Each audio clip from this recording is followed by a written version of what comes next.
Só aproveitando, Fábio, que o senhor citou aí Pedro, né? Citou Paulo.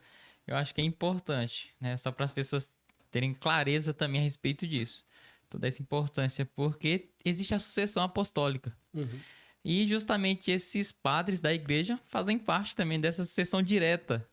Daí eu queria saber se eu poderia citar um sucessor direto ali de Pedro.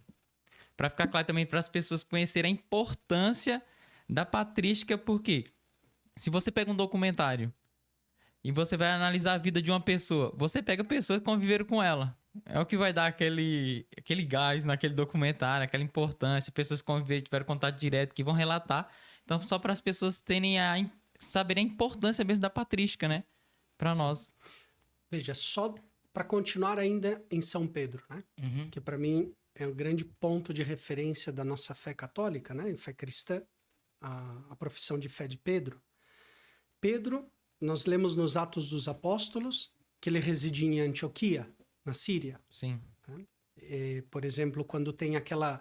Cornélio tem aquela visão em Jope, ele em Jope, mandem chamar...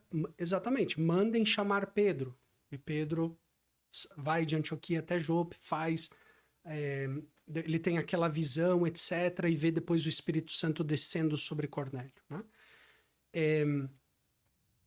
Substituiu Pedro em Antioquia Evódio, que foi o primeiro bispo de Antioquia, sucessor de Pedro. Depois de Pedro em Antioquia e Evódio, Inácio de Antioquia. Nossa, muito perto de Santo Muito Inácio. muito perto de Santo Inácio. Você veio falar muito de Santo Inácio, como se ele tivesse mais aqui, né? Mas tá muito lá. Mas depois, Pedro deixa Antioquia, vai até Roma para anunciar o evangelho na capital do Império Romano, para fundar a Igreja de Cristo ali no centro da sociedade de então, do mundo habitado de então. E em Roma, depois a gente vai ver algumas gerações, né? Segundo as listas antigas, nós temos em Ireneu de Leão, temos em Orígenes de Alexandria, em Agostinho, também essas listas dos papas antigos.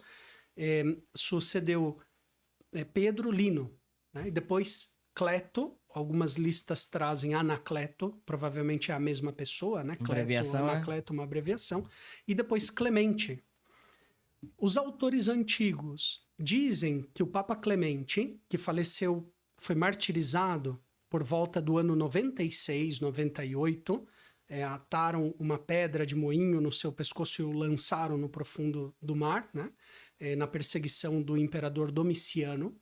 Clemente, alguns dizem que o Papa Clemente é o Clemente mencionado por São Paulo na carta aos Filipenses, capítulo 3, onde ele diz: saúda-vos Clemente, cujo nome está escrito no livro da vida. Então, provavelmente, Clemente não só conheceu Pedro, mas é o próprio apóstolo Paulo. São ali daquele entorno. Mas, por exemplo, nós temos também Policarpo. Policarpo talvez seja o exemplo mais nítido e talvez o que tem mais atestações históricas da sucessão dele diretamente dos apóstolos, porque São Policarpo foi discípulo direto de São João Evangelista. Olha só. Ele mesmo fala, São Policarpo, e depois temos referências de Santo Ireneu, que foi discípulo de São Policarpo. Nossa, que demais. Né? E Eusébio de Cesareia, no livro História Eclesiástica, traz também isso. Né? E assim vai se constituindo a tradição dos apóstolos nas igrejas principais, né? Nas igrejas apostólicas, Roma, Antioquia na Síria, Jerusalém, Alexandria no Egito, que também é uma sé petrina, porque conta Eusébio de Cesareia que Pedro ele queria ele mesmo ir evangelizar Alexandria no Egito.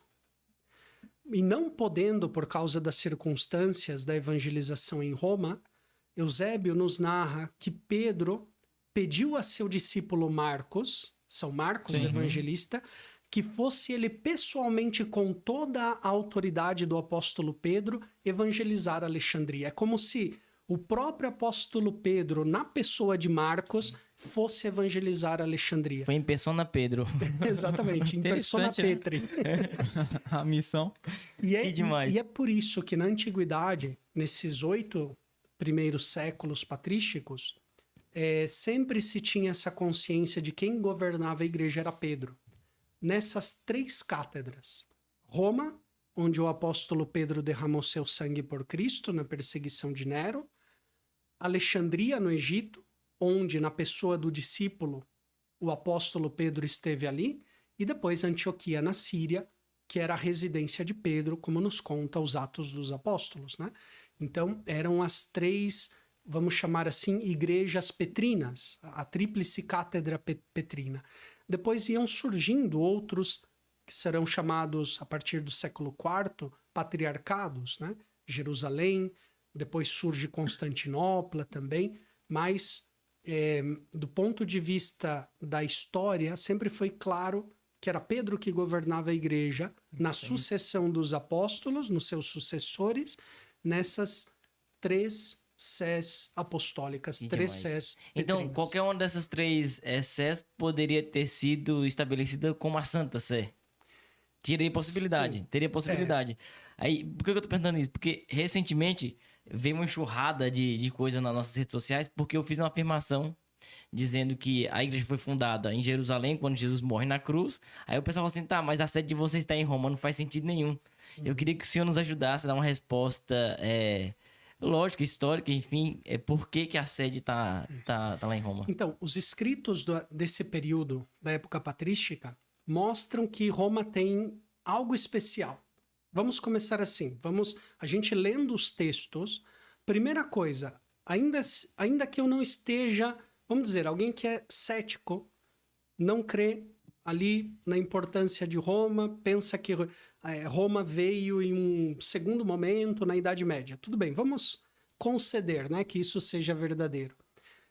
Quem lê os textos dos primeiros séculos imediatamente se dá conta que Roma tinha algo especial sobre as outras igrejas apostólicas. Isso nós vemos nos próprios escritos de Policarpo, nos escritos de Inácio de Antioquia, o próprio Santo Ireneu de Leão. Santo Ireneu, quando vai falar da tradição apostólica, ele diz assim, no livro 3º do Adversus Hereses, né, contra as heresias, ele diz assim: quem quiser conhecer a verdade da fé, basta entrar em qualquer uma das nossas igrejas. Mas como seria muito demorado eu enumerar a sucessão dos bispos, desde nós até os apóstolos de todas as igrejas, eu vou enumerar uma só. Nossa. E adivinhem que igreja ele escolhe para enumerar? A igreja de Roma. Meu Deus E ele do diz, céu. eu vou enumerar a sucessão dos bispos de Roma, porque é a mais conhecida, a grandiosa, e ele tece vários elogios para a igreja romana. Então, Que demais. quem lê os textos, primeiramente, vê que Roma tem algo, um diferencial, Uhum. tem algo especial. Depois, quem lê os evangelhos se dá conta que Pedro tem também uma missão diferenciada no tocante aos outros apóstolos. É verdade que Paulo, pois é doutor da nossa fé, doutor dos gentios, né? E ele levou o evangelho até os confins da terra, mas é interessante quando a gente lê as Sagradas Escrituras, todas as listas dos apóstolos estão encabeçadas por Pedro, sempre em primeiro lugar. Uhum. Depois, Pedro está presente em grandes momentos na vida do Senhor, inclusive tomando iniciativa. A gente vê, por exemplo, na Transfiguração, na agonia de Jesus no horto, sempre Jesus escolhe Pedro. Capítulo 21 de São João, o tríplice munus de Pedro, do amor, né? O discurso Simão, do pão da vida lá, quando ele fala quem quer ir embora, ele que toma a frente fala, né? Pedro toma a frente, toma a palavra. Fala em nome de todos. Em nome de todos, né? Então, pelas Sagradas Escrituras, a gente nota que São Pedro, como nós dizemos na nossa fé católica, é o príncipe dos apóstolos. Talvez essa palavra príncipe está um pouco desgastado, né? Porque quando a gente fala príncipe, a gente pensa, sei lá, um monarca. Não, príncipe vem do latim, que vem da palavra princeps, ou seja, principal, princípio, primeiro. O príncipe é o primeiro. Então, quando nós falamos que Pedro é príncipe dos apóstolos, não é que ele é um príncipe ali, todo delicado. Não. Andava no cavalo branco. Exato. De luvas brancas, ali um príncipe. Não. Quando nós falamos que ele é príncipe dos apóstolos, é o primeiro dos apóstolos. Porque ele encabeça sempre o grupo apostólico. Não existe um colégio sem cabeça do grupo, do colégio. E Pedro encabeçou, se nós nos atemos às Sagradas Escrituras, o colégio dos 12 apóstolos. Né? Ele é o príncipe, é o primeiro, o principal. A Sagrada Escritura por si só deixa isso muito claro, né? Porque assim, imagine Jesus ascendendo ao céu e deixar ali um grupo com 11, inicialmente. Imagina a confusão que ia dar se não tivesse um líder para guiá-los, né? Até quando Pedro vai voltar atrás, o povo volta atrás dele, fala, vou pescar. Aí todo mundo vai atrás dele de novo, até na hora que ele vai dar uma bola fora ali, todo mundo vai atrás. Na hora que é para fazer a eleição de um novo apóstolo, um novo membro pro grupo, ele que toma a iniciativa. Ele toma a iniciativa. Né? Paulo precisa voltar para Jerusalém para ter com ele, pegar permissão para poder sair para... E conversa com Pedro. Pedro lhe estende a mão em sinal de confirmação do apostolado de Paulo, né?